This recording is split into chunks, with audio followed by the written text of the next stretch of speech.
महाराष्ट्र काय कर्नाटक काय सर्वांनी सबस्क्राईब करा खिलार महाराष्ट्राची शान आणि क्लिक करा बेल आयकॉनवर। एन्जॉय। दादा नमस्कार। आज खिलार महाराष्ट्राची शान चॅनलची टीम जवळपास 4 ते 5 वर्षांनी परत एकदा तुमच्या दावणीला आलेली आहे। आम्हाला तुमचं संपूर्ण नाव गाव हे कुठं आहे तुमचं गाव आणि सध्या दावणीची आम्हाला संपूर्ण माहिती द्या। नमस्कार, मी नितीन देशमुख। अख्ख्या कर्नाटक व महाराष्ट्राला प्रसिद्ध असलेली आमची मामा भाच्यांची जोडी। सध्या आपण दादा मुक्काम पोस्ट देवनाळ तालुका जत जिल्हा सांगली येथील आमचे मामा श्रीयुत राजाराम सोपान दुधाळ यांच्या दावणीवरती आपण आलेलो आहात। साधारणपणे मला आठवतंय तेव्हापासून 40 वर्षापासून आमचे मामा व त्यांच्या संपूर्ण कुटुंब साधारणपणे 4 ते 5 बैलांची बैल कायम त्यांच्या दावणीला असतात। देवनाळचे दुधाळ म्हटल्यानंतर अख्ख्या महाराष्ट्राला कर्नाटकाला आमच्या मामांचं कुटुंब प्रसिद्ध आहे। कायम त्यांच्या दावणीला महाराष्ट्र व कर्नाटकातील टॉपचे बैल असतात। पाठीमागच्या वर्षी मला वाटतं घटप्रभेला आमच्या मामांचा टायगर नावाचा बैल ओपन गटात चॅम्पियन झाला। त्यानंतर आमदार महेशदादा लांडगेंनी भोसरी या ठिकाणी एक महाराष्ट्रातील सर्वात टॉपचं खिलारचं प्रदर्शन घेतलं नोव्हेंबर महिन्यात, नोव्हेंबर 23 साली। त्या ठिकाणी पण सर्व गटातून टायगर बैल चॅम्पियन झाला।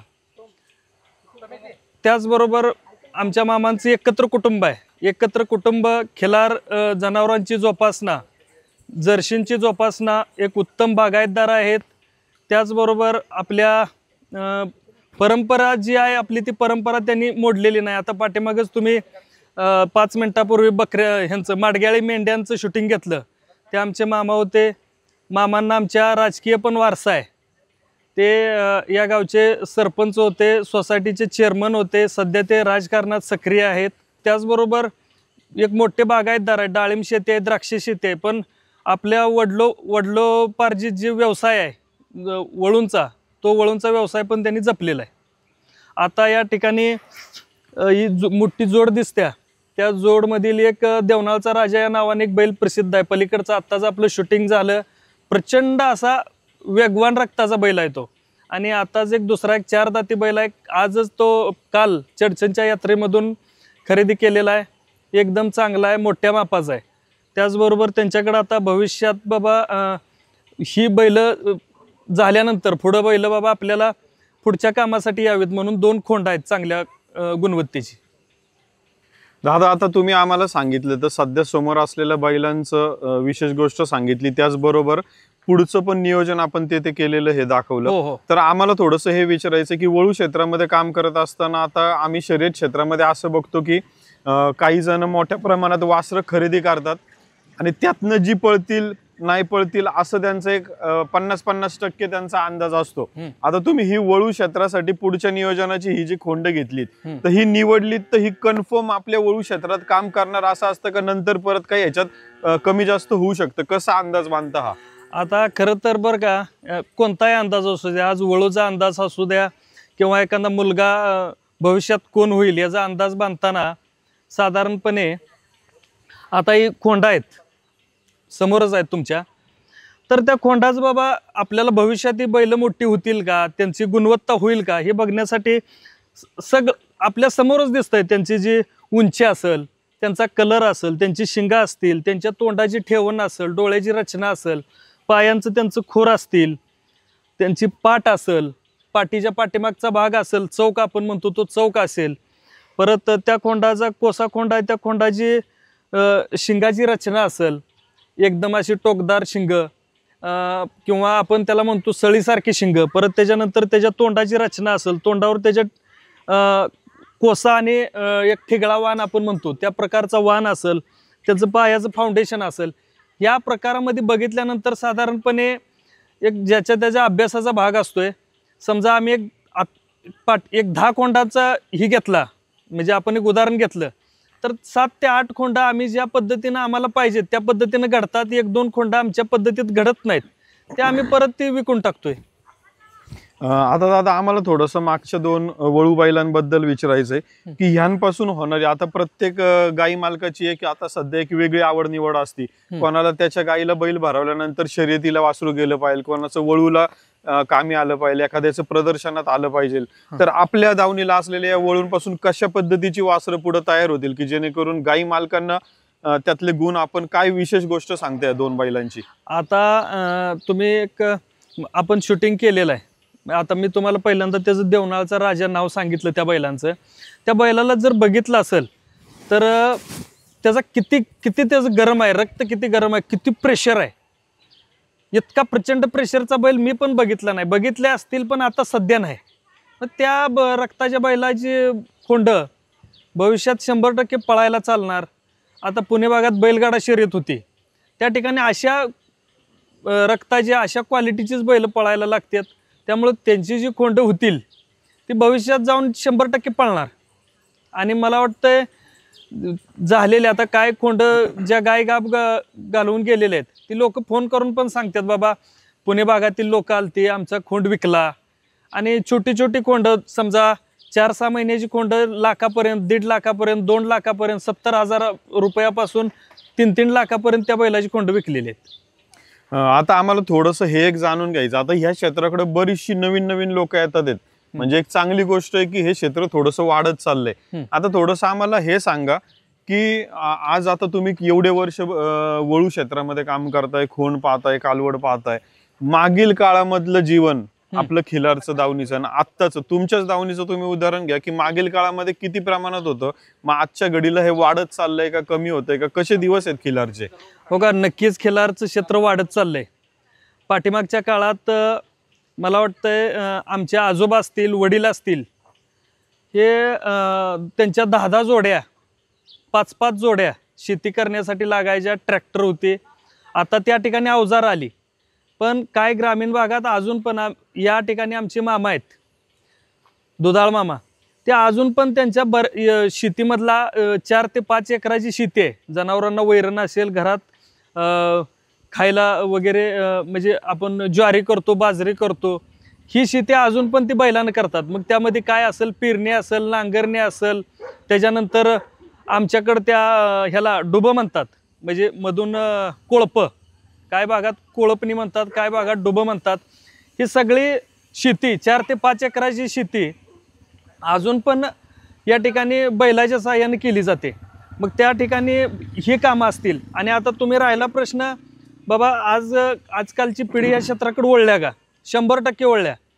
आज पुणे भागातली तुमच्या बैलगाडा शर्यत असेल, आमच्याकडली जनरल शर्यत असेल, कराड पाटण भागातली फायनलची शर्यत असेल, आमच्या भागात काय लोक आता पुढच्याच महिन्यात चिंचणीची यात्रा आहे, त्या ठिकाणी देवाला नवस बोलणे किंवा आमच्या या मानदेशी पट्ट्यातील बऱ्याचशा गाड्या, बैलगाड्या त्या देवाला जातात. त्या ठिकाणी देवाला जातात गाड्या म्हणजे त्याला बैल जोडी लागते. त्या ठिकाणी प्रचंड पहिल्यासारख्या गाड्या जातात. त्या ठिकाणी बैलाचा वापर होतो, खोंडाचा वापर होतोय. म्हणजे जी खोंड घेतात, मोठी करतात, त्या ठिकाणी जातात. त्याचबरोबर मला वाटतंय शेतीसाठी तर वापर होतोयच. बैलगाडा शर्यत असेल, जनरल शर्यत असेल, तुम्हाला सांगितलेलं देवाची शर्यत असेल, या ठिकाणी तरुण वर्ग त्या ठिकाणी वळलाय. आता या ठिकाणी बघा, हा तरुण आहे, तो तरुण आहे, मी तरुण आहे, म्हणजे तरुण पण ह्या खिलार क्षेत्राकडे आहे. दादा आता आम्हाला दावणीला एवढी बैल, मोठ्या प्रमाणात गायी आहेत, इतर पशु आहेत, तर हे सगळं सांभाळत असताना वैरण ही आपल्या शेतातली असते, विकतची असती, कसं नियोजन असतं? म्हणजे 100% आता या ठिकाणी 20 ते 25 जर्सी गाय आहेत, 4-5 म्हशी आहेत, बाकीची खिलार गायी पलीकडच्या बाजूला जवळजवळ 7-8 खिलार आहेत, ही 4-5 बैल आहेत, बाकीची जनावर आहेत. या जनावरांना 100% आपल्या स्वतःच्या शेतातनं वैरण, मक्का असेल, मक्केपासून मुरघास असेल, परत त्याच्यानंतर आपण वाळली वैरण असेल, कडबा म्हणतात आमच्या ग्रामीण भाषेत या ठिकाणी, ती स्वतःच्या शेतातल्या आहे. आणि स्वतःच्या शेतातली वैरण असेल, बाकीचं खाद्य असेल, तर जनावरांना पालन पोषण करणं सोयीचं होतं. बाकीच्या ठिकाणची वैरण असेल तर ती आपल्या जनावराला मानवेल, चांगली म्हणजे लागेल असं सांगता येत नाही. त्यामुळं कायम परंपरेनं आम्ही घरचीच वैरण त्या ठिकाणी वापरतोय. आता आम्ही मागाशीच माडगेळा मेंढीची तुमची मुलाखत घेत होतो, तेव्हा तुमच्या मामांनी आम्हाला एक गोष्ट सांगितलं की आमचं एवढं मोठं कुटुंब आहे, तर आम्हाला थोडंसं हे विचारायचं आहे की आज आता गावोगावी आपण आता शेती असेल, दावणीला असलेली जनावरं असतील, हे सांभाळत असताना कुटुंबातलं सगळं एकत्रीकरण असणं किंवा तुमचं कुटुंबाचं रोल, कारण काही काही जागी आज आम्ही हे बघितलंय की गडी मिळत नाहीये किंवा हे, तर तुमचं कसं नियोजन असतं इथं? घरातली माणसं आहे का, गडी आहे का, कसं काम नियोजन आहे? आता या ठिकाणी मला वाटतंय कुठं तर महाराष्ट्र आणि कर्नाटकातल्या हातावर मोजणे इतपत कुटुंबातले पहिल्या 5 मधलं कुटुंब असेल किंवा 1 नंबरचं पण कुटुंब असेल. या कुटुंबात मला वाटतं 45 माणसं आहेत.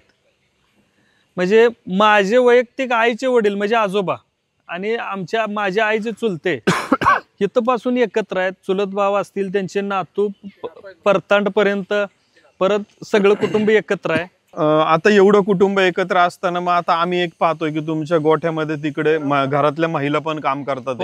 इथं पुरुषांचं आम्ही आता हे बघितलंय की पुरुषांपेक्षा महिलांचा सहभाग खरं तर या कामात जास्त असतो. कारण पुरुषांचं समजा बाहेर इतर शेतीची कामं किंवा काय, तर कशा पद्धतीने महिला पण या कामामध्ये, कारण आम्ही बऱ्याच जागी दावणीला हे पाहतो की आज महिला आपल्या घरातल्या पुरुषांपेक्षा जास्त बैल पण सांभाळण्याचं कदाचित काम ते करत असतील. वैरण असेल, खुराक असेल, ते सांगा आम्हाला. खरं तर या ठिकाणी ज्या महिला आहेत ते माझ्या मामी आहेत बरं का. त्या कुठलंही त्यांच्यावर काम लादलेलं नाही, त्या आवडीनं मनापासून करतात. ह्या कुटुंबातली बैल 4 ते 5 यात्रेला 4-5 दिवसासाठी घराच्या बाहेर जातात. त्यावेळेला त्या घरात बैल नसल्यानंतर जेवण पण करत नाहीत. 4-5 दिवस घरात बैल नसल्यावर त्यांना करमत नाही, इतकी त्यांची आणि बैलांची अटॅचमेंट झालेली आहे. या साधारणपणे संपूर्ण कामं महिला म्हणजे करत नाहीत.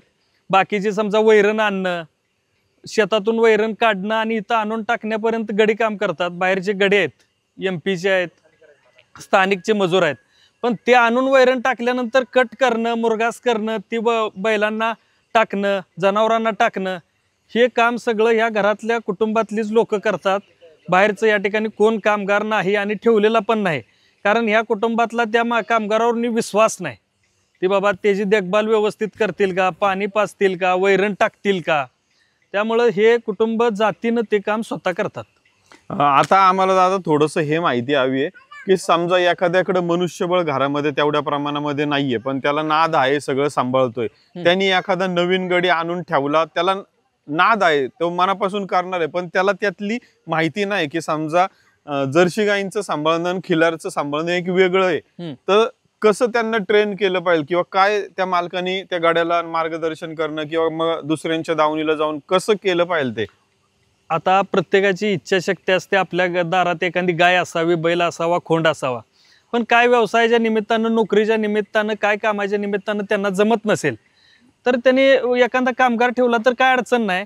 आणि तो कामगार ठेवल्यानंतर समजा जे स्वतः संगोपन करतात लोक, समजा हेच कुटुंब आहे किंवा आमच्यासारखं एक कुटुंब आहे, कोळ्यातलं तुम्हाला माहित आहे कुटुंब, त्या ठिकाणी आणून त्यांना दाखवलं पाहिजे बाबा जर्शीला कोणत्या पद्धतीनं काम करावं लागतं, ट्रीटमेंट करावी लागते, खिलारला कोणत्या पद्धतीनं काम करावं लागतं, ट्रीटमेंट करावी लागते.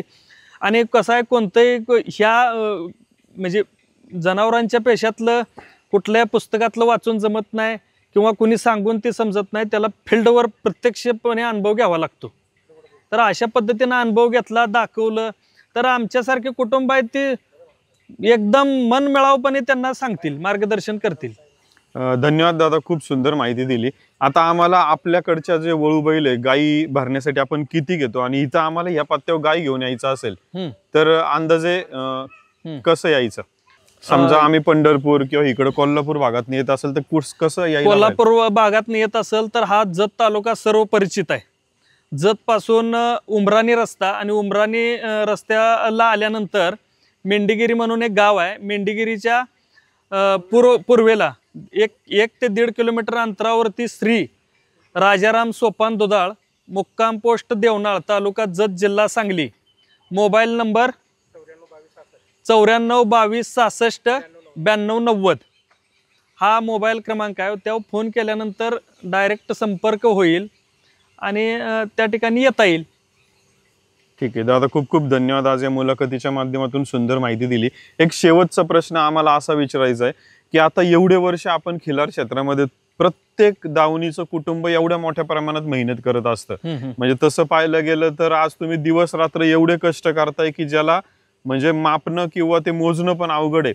तर आता दावणीला आपण सांभाळत असलेली ही जीवापाड बैल, यांचं खुराक, वैरण या माध्यमातून आपण आपल्या दावणीचं नाव, आता नुकतंच आम्ही ऐकलं की तुमच्या बैलांची खरेदी पुण्यामधले आमदार यांच्याकडे बैलत गेली, पण आता ही बैल इकडून तिकडे गेली, तुम्ही आम्हाला सांगितलं किंवा हे आपल्याला सांगावं लागतंय. तर आता खिलार महाराष्ट्राची शान चॅनलच्या माध्यमातून आपण संपूर्ण महाराष्ट्र कर्नाटकातल्या शेतकऱ्यांना एकत्रित घेऊन जसं कानाला बिल्ला लावला जातो तसं आपण खिलारला मायक्रोचिप बसवणार आहोत.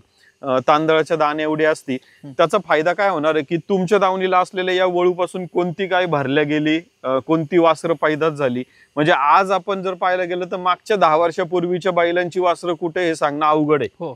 मग जर इथून पुढच्या 10 वर्षात जर आता आपण हे काम चालू केलं तर कशा पद्धतीने फायदेशीर राहील. सर्वात महत्वाचं म्हणजे तुमच्या मालकीची जी बैल आहेत ती पुढची तुमची आता कुटुंबातली नातवंड असतील, त्यांच्याही पुढची पिढी असेल, त्यांनाही उद्या हे लक्षात राहणार जर आपण ही नोंद ठेवली तर हे कसं फायदेशीर ठरेल का काय, त्याबद्दल काय सांगता? हो का, सध्या काय आहे, तंत्रज्ञान संपूर्ण जगानं स्वीकारलेलं आहे.